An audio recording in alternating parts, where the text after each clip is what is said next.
Նայիրի կինոթատրոնը, որը վերջին տարիներին հաճախ էր ընդհատում իր գործունեությունը, 4 տարվա դադարից հետո կրկին բացել է իր դռները։ Այն վերաբացվել է ներկայանալով ժամանակակից տեխնոլոգիական լուծումներով, միաժամանակ պահպանելով իր պատմական դիմագիծն ու հիշողությունը։ Կինոթատրոնի տնօրեն Լիաննա Թամրազյանը լրագրողների հետ հանդիպման ընթացքում նշեց, որ Նայիրին առաջին անգամ վերանորոգվել է դեռևս 2001 թվականին։ Նրա խոսքով այն ժամանակ շենքը բախվել է սեյսմիկ եւ այլ լուրջ խնդիրների, սակայն հաջողվել է վերակենդանացնել եւ ապրեցնել մշակութային այս կարևոր կենտրոնը։ Տնօրենը շեշտեց, որ այսօր կինոթատրոնը համալրված է վերջին սերնդի տեխնիկայով, կահավորված է հարմարավետ էրգոնոմիկ նստատեղերով եւ հագեցած է գերժամանակակից արծաթափատ էկրանով։ Թամրազյանը վստահեցրեց, իրականացված լայնածավալ ներդրումները հնարավորություն կտան զգալիորեն ընդլայնելու կինոթատրոնի գործունեության շրջանակը։ Կինոնայրին դառնալու է բաց հարթակ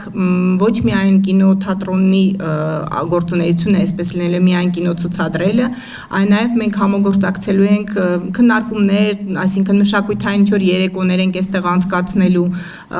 նույնիսկ ստենդափ երեկոներ եւ ընդհանրապես մշակութային կյանքին ուզում ենք շատ արագ ինտեգրվենք։ Վերանորոգումից հետո Նայիրին ունի մեկ մեծ դահլիճ, որը կարող է ընդունել մինչև 197 հանդիսատեսի, ներառյալ օդյակային հատվածը։ Նախատեսվում է ապագայում կառուցել ևս 2 դահլիճ։ Շենքում գործում են փոքրիկ բար, քննարկումների սենյակ եւ VIP սրահ։ Անդրադառնալով գնային քաղաքականությանը, Թամրազյանը վստահեցրեց, որ կինոտոմսերը լինելու են մատչելի եւ հասանելի։ Ասոլիսին ներկա կրթության, գիտության, մշակույթի, սպորտի նախարարի տեղակալ Դանիել Դանիելյանը ընդգծեց, որ կինոթատրոնի վերաբացումը կարելի է դիտարկել որպես նշանակալից մշակութային իրադարձություն։ Նրա խոսքով պետության վարած քաղաքականության արդյունքում կինոթատրոնների բացումն ու վերագործարկումը դառնում են առաջնահերթություն։ Պետության կողմից վարած քաղաքականությունը իր արդյունքներն է տանում, այսօր մի քանի տվյալներ կարող եմ տալ։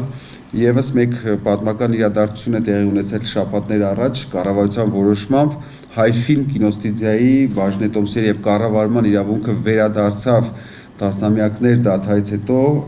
կրթության, գիտության, մշակույթի եւ սպորտի նախարարությանը, ինչը նշանակում է, որ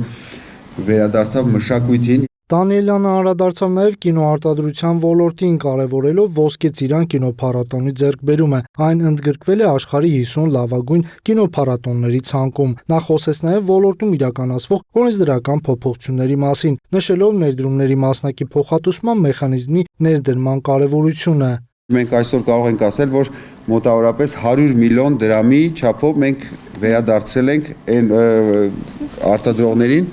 այն արտադրողներին, որոնք ներդրումներ էին կատարել կինոյի արտադրության ոլորտում եւ ստեղծել էին 4 ֆիլմ, եւս 6 ֆիլմ,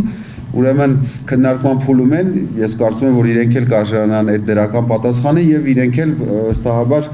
կստանան այդ պետության կողմից յետ վերադարձ։ Ասուլիսի ավարտից հետո ներկաները շրջայց կատարեցին ծանոթանալով կինոթատրոնի վերանորոգված դահլիճին, քննարկումների եւ VIP սրահներին, նաեւ փոքրիկ բարին։ Տնօրենը հավելեց, որ առաջիկայում նախատեսվում է ամբողջությամբ վերանորոգել շենքը, այն վերածելով բազմաֆունկցիոնալ մշակութային մեծ համալիրի։